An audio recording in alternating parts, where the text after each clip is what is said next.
Bonjour à tous, aujourd'hui on est avec la Seat Leon de 4e génération.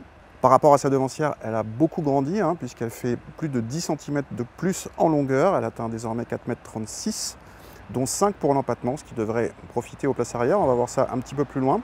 Elle est aussi un petit peu plus marquée en design avec des lignes plus saillantes. Alors cette Leon de 4e génération, elle existe d'emblée en berline et en break et elle reprend la plateforme de la Golf 8.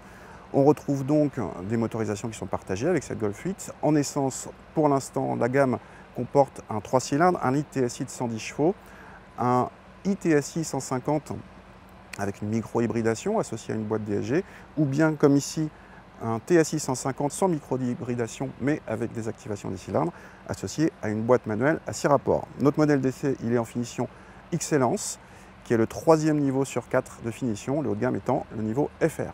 Avant de monter à bord, votre Léon vous dit bonjour à sa façon. Une fois à l'intérieur, cette Léon reprend également la logique du tout digital de la Golf avec la disparition de la plupart des boutons physiques. Ainsi, il n'y a plus de molette pour la gestion des feux et même le toit ouvrant a droit à une commande tactile. Le combiné d'instruments est bien sûr numérique et personnalisable et l'écran tactile est de 10 pouces sur cette finition Excellence, 8,25 pouces sur les finitions inférieures. Les menus de cet écran central sont spécifiques à Seat et demandent un petit temps d'adaptation. Dommage quand même que le raccourci de la climatisation, en dessous de l'écran central, ne soit pas éclairé la nuit. La qualité de présentation est plutôt bonne, certains diront même égale à celle d'une Golf. Il y a notamment moins de noir laqué, qui n'est pas toujours flatteur. À l'arrière, l'espace au genou progresse effectivement et devient le plus généreux de la catégorie, carrément. Du coup, deux adultes même grands peuvent prendre leurs aises à l'arrière, où ils profiteront en plus d'une commande séparée de climatisation et les prises USB-C. Le coffre progresse également, mais s'établit dans la bonne moyenne de la catégorie, sans plus, et se voit battu en volume par la Golf ou par la 308 par exemple. Alors au volant de cette Seat Leon, précisons d'abord qu'on est avec des roues de 18 pouces et une suspension pilotée. Alors dans cette configuration, cette voiture, elle se montre typée ferme, on va dire, plus dynamique que la Golf, tout en gardant un confort assez correct. Là où c'est un petit peu décevant, c'est sur la suspension pilotée qui a quand même 15 positions, donc on s'attendait à pouvoir passer de la position chamallow à la position bout de bois. En fait, il y a assez peu de différence d'un extrême à l'autre, donc sur les intermédiaires, il y en a encore moins. Donc cette Leon, elle est un petit peu plus dynamique qu'une Golf, mais on n'a pas du tout le niveau de compromis d'une 308 qui reste une référence pour nous.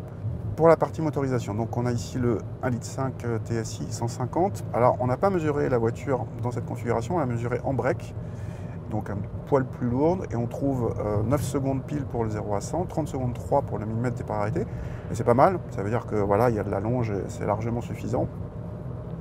Mais c'est pas ce qui se fait de mieux dans la catégorie, et pour cause, les rapports de boîte sont très longs, et donc la bonne volonté du moteur est étouffée. Malgré tout, il y a une bonne douceur d'utilisation, mais si vous voulez aller vite, il faudra cravacher et pas hésiter à monter dans les tours. Un petit mot sur la commande de boîte manuelle qui est plutôt agréable, même quand on la brusque, elle n'accroche pas, et c'est pas mal.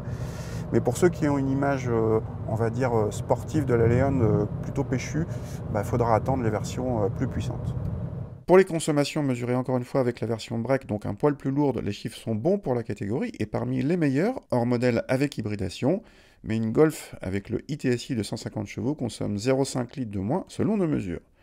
Côté tarif, la Leon est bien placée avec 28 490 € pour notre modèle d'essai hors option et 21 490 € en entrée de gamme avec le 1 litre TSI 110 chevaux. Les Golf 308 ou Mégane sont plus chers à équipement équivalent, plutôt riches sur cette finition Excellence, mais la Leon trouvera sur son chemin les Focus ou Astra, également agressives en prix.